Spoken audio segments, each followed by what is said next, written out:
यमराज ने बताया, अच्छे लोग दुखी क्यों रहते हैं और पापी लोग सुखी क्यों रहते हैं। दोस्तों, अक्सर लोगों के मन में यह सवाल आता है कि हम बड़ी अच्छी राह पर चल रहे हैं, दान धर्म और सत्कर्म कर रहे हैं, फिर भी हमारे जीवन में दुख ही दुख है, जबकि दूसरे लोग न तो कोई दान धर्म का कार्य करते हैं और न ही अच्छी राह पर चलते हैं। इसके बावजूद भी वह लोग हमसे ज्यादा सुखमय जीवन व्यतीत करते हैं। ऐसा क्यों होता है? दोस्तों, आज मैं आपके लिए एक बड़ी ही सुंदर कहानी लेकर के आया हूं। मेरा आपसे निवेदन है कि इस कहानी को पूरा सुनना। इस कहानी को सुनने के बाद आपको पता चल जाएगा कि अच्छे लोग दुखी क्यों रहते हैं और पापी लोग सुखी क्यों रहते हैं। दोस्तों, इस कहानी के माध्यम से आपको बहुत सारा ज्ञान भी मिलने वाला है। दोस्तों, प्राचीन समय की बात है। किसी नगर में दो व्यक्ति रहते थे, जिसमें से एक व्यक्ति व्यापारी था। उस व्यापारी के जीवन में धर्म की बहुत बड़ी महत्ता थी। वो पूजा पाठ में यकीन रखता था। कोई भी भूखा प्यासा व्यक्ति यदि उसके दरवाजे पर आ जाता तो वह उसे भोजन करवाता। वो हर रोज मंदिर को जाता और दान धर्म भी करता था और हर रोज भगवान की पूजा भी करता था। वही दूसरा व्यक्ति बिल्कुल विपरीत था। उसके जीवन में धर्म कर्म का कोई महत्व नहीं था। न तो अपने दरवाजे पर आने वाले किसी व्यक्ति को वह भोजन करवाता और न ही अपने जीवन में किसी की मदद करता। वो हर रोज मंदिर तो जाता था, लेकिन दान धर्म पूजा करने के लिए नहीं, बल्कि मंदिर के बाहर जूते चप्पल चुराने के लिए जाता था और हर व्यक्ति की जेब काटने के लिए वह जाता था। उसे दान और धर्म से कोई लेना देना नहीं था। इसी तरह से समय बीतता गया और एक दिन बहुत जोर की बरसात हो रही थी। इस वजह से मंदिर में पुजारी के अलावा कोई नहीं था, क्योंकि बरसात की वजह से कोई भी व्यक्ति मंदिर में नहीं पहुंचा था। पुजारी केवल अकेले ही मंदिर में थे। ये बात जब दूसरे व्यक्ति को पता चली तो उसने कहा कि यह सही मौका है मंदिर का धन चुराने का। पंडित से नजर बचाकर उसने मंदिर का सारा धन चुरा लिया। उसी समय धर्म कर्म में विश्वास रखने वाला व्यक्ति भी मंदिर पहुंच गया। दुर्भाग्य से मंदिर के पुजारी ने उसे ही चोर समझ लिया और चिल्लाने लगे, दौड़ो दौड़ो बचाओ, यहां किसी ने मंदिर में चोरी कर ली। पुजारी की आवाज सुन करके वहां बहुत से लोग एकत्रित हो गए और उसने उस व्यक्ति को बहुत मारा पीटा। किसी तरह वो बचते बचाते वहां से निकला तो दुर्भाग्य उसका पीछा नहीं छोड़ रहा था। वह व्यक्ति जब मंदिर के बाहर निकला तभी वह एक गाड़ी से टकरा गया और वह घायल हो गया। फिर वो व्यापारी लंगड़ाते हुए घर जाने लगा तो रास्ते में उसकी मुलाकात उस व्यक्ति से हुई जिसने मंदिर से धन को चुराया था। उस व्यक्ति ने कहा कि आज तो मेरी किस्मत चमक गई, एक साथ इतना सारा धन मिल गया।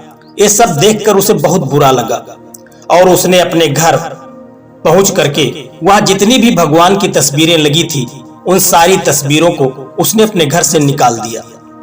व्यापारी जब रात्रि में सो रहा था तो उसने सपने में देखा कि उससे कोई कह रहा है कि तुम्हारे साथ इससे भी अधिक बुरा होने वाला था, इसलिए तुम्हें थोड़ा सा कष्ट मिला है क्योंकि तुम अच्छा कर्म करते हो।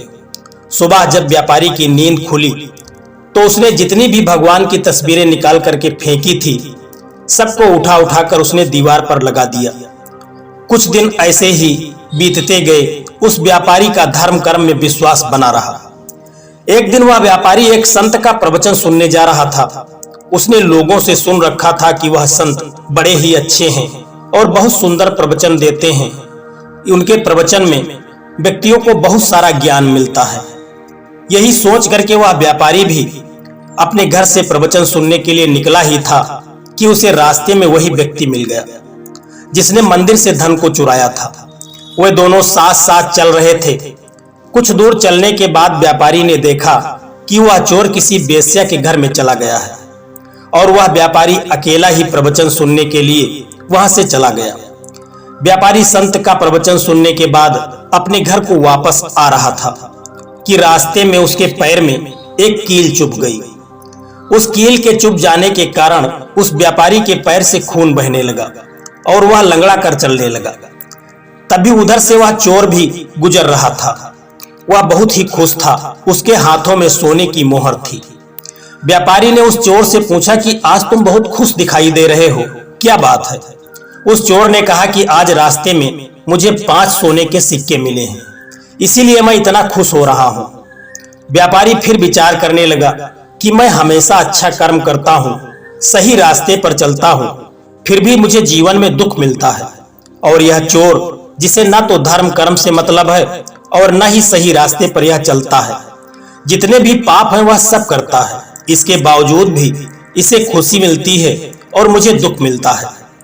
कुछ सालों के बाद जब उन दोनों की मृत्यु हो गई, मरने के बाद जब दोनों व्यक्ति यमराज की सभा में पहुंचे, तो भले पुरुष ने दूसरे व्यक्ति को देखा तो उसे बहुत गुस्सा आया। उसने क्रोधित होकर यमराज से पूछा कि मैं तो हमेशा अच्छे कर्म करता था, दान पुण्य में मैं विश्वास रखता था, उसके बदले जीवन भर मुझे अपमान और दर्द ही मिलता रहा।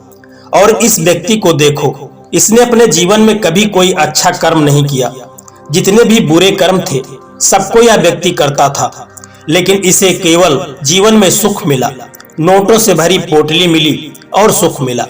आखिर ऐसा भेदभाव क्यों है? इस पर यमराज ने कहा कि पुत्र, तुम गलत समझ रहे हो।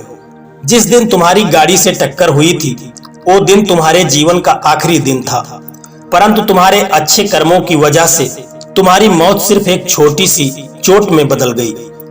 तुम इस दुष्ट व्यक्ति के बारे में जानना चाहते हो। दरअसल इसके भाग्य में राजयोग था, मगर इसके कुकर्मों और अधर्म की वजह से वो सिर्फ एक छोटी सी धन की पोटली में बदल गया।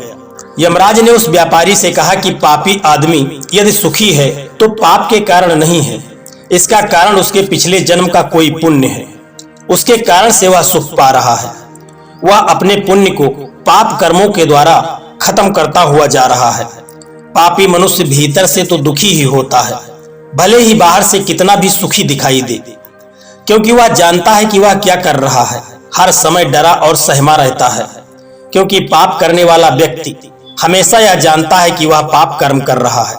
और धार्मिक आदमी को ठीक से समझ नहीं होती, उचित दिशा का ज्ञान नहीं मिलता, इसीलिए वह दुखी है। वह धर्म के कारण दुखी नहीं होता है, अपितु समझ की कमी के कारण दुखी होता है।